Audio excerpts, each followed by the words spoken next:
Hello बच्चा party, कैसे हैं आप लोग? मजे में? तो और मजे में हो जाएंगे आज, क्योंकि मैं आज पढ़ाने वाला हूं आपको वन वन फंक्शन, जिसको देखकर आपका चेहरा आज तक ऐसा हुआ करता था और आज की बात आप कहेंगे यार, तुम तो धड़ाधड़ फेंके जा रहे हो। उछालने की कोई लिमिट होती है? बच्चों, मैं बिल्कुल भी नहीं फेंक रहा हूं। एक एक बात ट्रू होने वाली है, 100% ट्रू होने वाली है। वीडियो को देखने के बाद आप खुद कहेंगे कि सर मजा आया, और मैं ये जो मजा है हिंदुस्तान के हर व्यक्ति को देना चाहता हूं। जी हाँ, यही कहने वाले हैं आप लोग। तो पेन और पेपर निकाल लें, स्टार्ट करते हैं आज की क्लास। सबसे पहले बात करते हैं कि what is one one function. देखें, बहुत ध्यान से देखें कि सबसे पहले वो फंक्शन खुद कह रहा है मैं वन वन हूं। मतलब एक ऐसा फंक्शन, एक ऐसी कहानी जहां पर एक सेट है ए और एक सेट है बी। सेट ए के जो एलिमेंट्स हैं, सेट बी के जो एलिमेंट्स थे, उनके साथ मैपिंग करते हुए इमेजेस बनाते हूं। मतलब 1 के साथ ए की इमेज बन गई, सपोज 2 के साथ सी बन गया और 3 के साथ बी बन गया। तो ये वन वन है। ये तो एनसीईआरटी में लिखा है, साफ सुथरी बात है। लेकिन इसको पढ़ने का तरीका देखें। याद क्या रखना, वन वन, पहले का भी एक, दूसरे का भी एक। इधर का सिंगल इधर सिंगल के साथ, इधर का सिंगल इधर सिंगल के साथ, इधर का सिंगल इधर सिंगल के साथ। बोलो है वन वन? पक्का? इसी बात पर मैनी वन की बात कर लें थोड़ी सी। अगर ये फंक्शन मैनी वन होता तब क्या होता? देखो, फिर मैं क्या लिखता, मैनी वन। मैनी वन का मतलब क्या? पहले के मैनी और दूसरे के वन, यानी कि ए वाले के मोर देन वन, एक ही से रिलेशन रखते हैं, और इधर वाला सिंगल कोई रख लेते हैं रिलेशन, ये मैनी वन होता। तो डिफरेंस समझ में आया? वन वन का मतलब क्या है? एक का एक के साथ रिश्ता, एक का एक के साथ इमेज। मैनी वन का दो का एक के साथ इमेज, या मोर देन टू का वन के साथ इमेज। क्लियर है कहानी? ठीक, आई बात समझ? अब एक बात और कर लेते हैं कि अभी तो यहां पर बाई के सारे एलिमेंट कनेक्टेड हैं ए के सब एलिमेंट के साथ, या कह लो ए के all elements connected with all elements of B.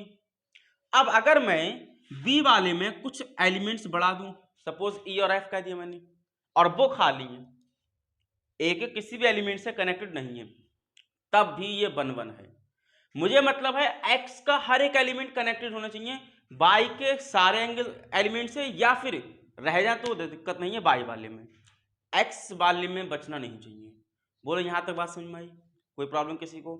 अब तक मैंने क्या बोला? एक्स का हर एक एलिमेंट बाई के किसी न किसी एलिमेंट से कनेक्ट होगा तो वन वन होगा, और अगर एक्स का एक से ज्यादा एलिमेंट बाई के सिंगल एलिमेंट से कनेक्टेड है तो मैनी वन। कैसे याद रखना है? वन वन, एक का एक से रिश्ता, many one, more than one का रिश्ता एक से। क्लियर कहानी? ठीक। अब बात आती है methods to check function is one one और नॉट। किसी फंक्शन को वन वन चेक करना के लिए कितने मेथड है हमारे पास? हम लोगों ने तो आज तक की पढ़ा है, F x equals to F by X equals to Y. इस तरीके से हमारे पास बच्चों 3 मेथड होती हैं। Number 1 algebraic, graphical, calculus. तो आज मैं आपके साथ तीनों शेयर करूंगा। बहुत धमाकेदार वीडियो होने वाली है, बस वीडियो को अंत तक बनाए रखिए अपने साथ, और थोड़ी देर के लिए Instagram, Facebook, friends, crush, dates सारे अलग कर दें। जी हाँ, बहुत मजा आने वाला है। देखें, तो सबसे पहले बात करते हैं अलजेब्रिक मेथड। ठीक है, देखें क्या है अलजेब्रिक मेथड। अलजेब्रिक मेथड कहता है कि सबसे पहले आप निकालें एफ एक्स, उसके बाद निकालें एफ बाई। यह है स्टेप 1, यह है स्टेप 2। उसके बाद आप F x equal F by लिखें और वहां से चेक करें कि क्या एक्स इक्वल वाई आया।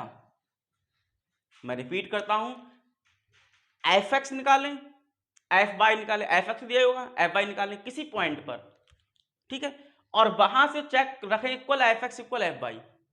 उससे अगर तुम्हारा एक्स इक्वल वाई आया तब तो फंक्शन वन वन होगा, अदरवाइज नहीं होगा। क्लियर है? एक अनदर मेथड इसी पर अलजेब्रिक पर क्या मेथड है कि आप एक्स नॉट इक्वल वाई लेकर चलें।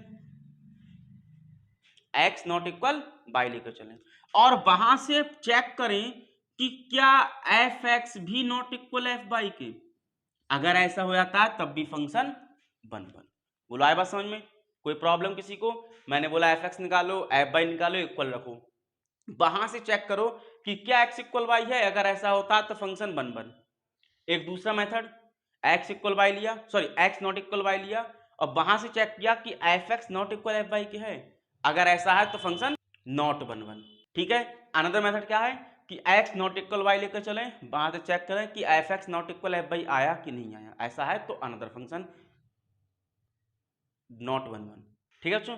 अब बात करते हैं ग्राफिकल मेथड की। ग्राफिकल मेथड क्या कहता है कि सबसे पहले जो भी फंक्शन दिया गया है, जो भी एफ एक्स दिया गया है, उसका ग्राफ ड्रॉ कर लो। उसका ग्राफ ड्रॉ करने के बाद आप चेक करो उस पर एक स्ट्रेट लाइन ड्रॉ करके, वो भी एक्स एक्सिस के पैरेलल। मतलब पहले ग्राफ बनाया, एक्स एक्सिस से पहले एक लाइन ड्रॉ करी। अगर उस लाइन ने उस ग्राफ को एक पॉइंट पर ही इंटरसेक्ट किया है तब वन वन होगा, अदरवाइज नॉट वन वन। नहीं समझे? अभी समझाता हूं।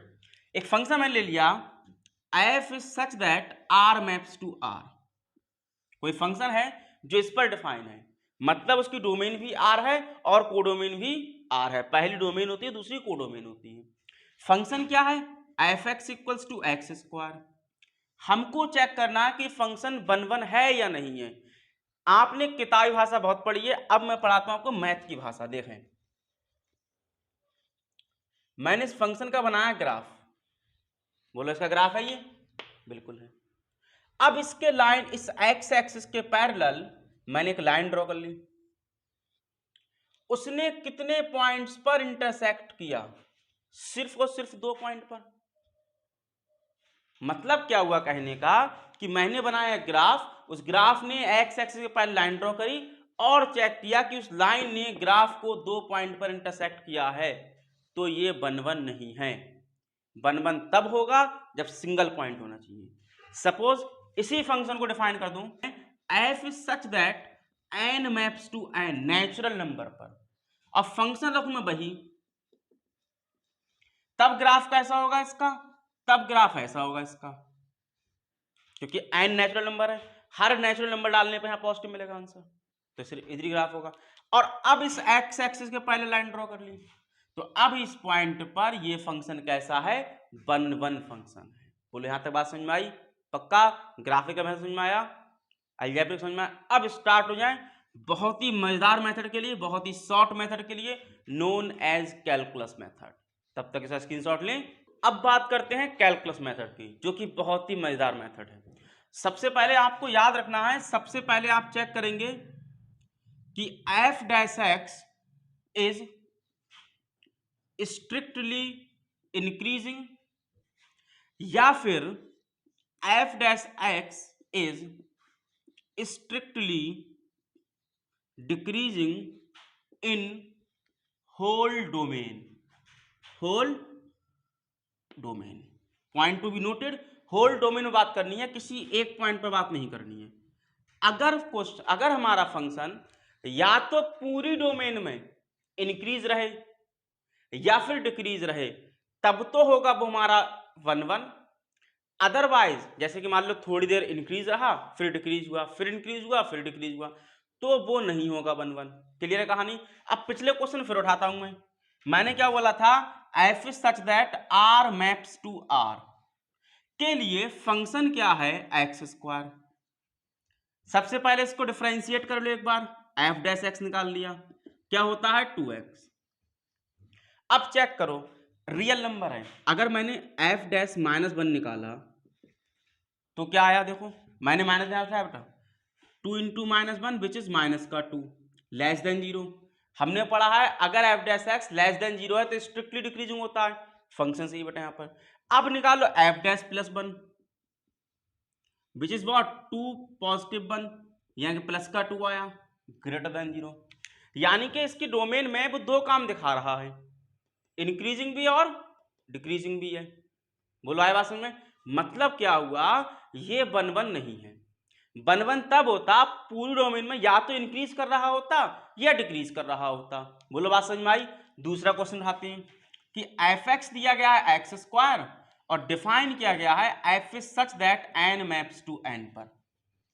क्या फर्क है, यहां रियल नंबर थे, यहां नेचुरल नंबर है। अब चेक करें कि एफ डैश एक्स क्या निकलेगा बेटा, यहां से 2x। अब जरा चेक करें कि एफ डैश 1 क्या होगा, 2 इंटू 1 विच इज 2, पॉजिटिव का 0, और एफ डैश 2, 2 इंटू 2 4, पॉजिटिव का 0। यहां माइनस का नहीं पड़ेगा क्योंकि नेचुरल नंबर माइनस के नहीं होते हैं। बोलो आए बात समझ में, पक्का? ठीक, तो ये कहानी बनी ऑल आर पॉजिटिव यानी कि स्ट्रिक्टली इंक्रीजिंग। मतलब कहने क्या हुआ, अब नेचुरल नंबर की पूरी डोमेन में फंक्शन इंक्रीज कर रहा है, सिर्फ और सिर्फ इंक्रीज। तो फंक्शन कैसा है बच्चों, स्ट्रिक्टली इंक्रीजिंग है। मतलब क्या हुआ, 1 1 फंक्शन है। क्लियर है कहानी, कोई डाउट? क्या कहानी है कि अगर पूरी डोमेन के अंदर सिर्फ इंक्रीज कर रहा है या सिर्फ डिक्रीज कर रहा है तब तो फंक्शन होगा हमारा 1 1, और अगर कुछ टाइम तक इंक्रीज किया कुछ टाइम तक डिक्रीज किया तो वो 1 1 नहीं होगा। क्लियर है कहानी, कोई प्रॉब्लम? ठीक है, चेक करना आया तो क्या याद रखना है, या तो पूरी डोमेन में स्ट्रिक्टली इंक्रीजिंग या स्ट्रिक्टली डिक्रीजिंग। अब एक क्वेश्चन और उठाते हैं। सपोज फंक्शन मैंने डिफाइन किया f is such that R maps to R पर, और फंक्शन है क्या, f x equals to x की पावर 4 है। सारे के सारे एनसीईआरटी क्वेश्चन है, मजेदार तरीके से क्वेश्चन होने वाले हैं। देखें बड़ा पॉपुलर क्वेश्चन है, एमसीक्यूज में बहुत अच्छे से पूछ लेते हैं कभी कभी से। देखें तो सबसे पहले बात करते हैं इसका एफ डैश एक्स निकालो, क्या आया 4x³।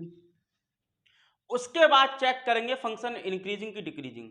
कहां डिफाइन है, रियल नंबर पर, मतलब माइनस की वैल्यू पढ़नी है प्लस की वैल्यू पढ़नी है। तो माइनस पर चेक कर लो, एफ डैश -1 क्या हुआ, 4 -1 का cube which is what, minus का 4 लेस देन 0 होता है। मतलब यहां से फिक्स हुआ कि फंक्शन मेरा स्ट्रिक्टली डिक्रीजिंग।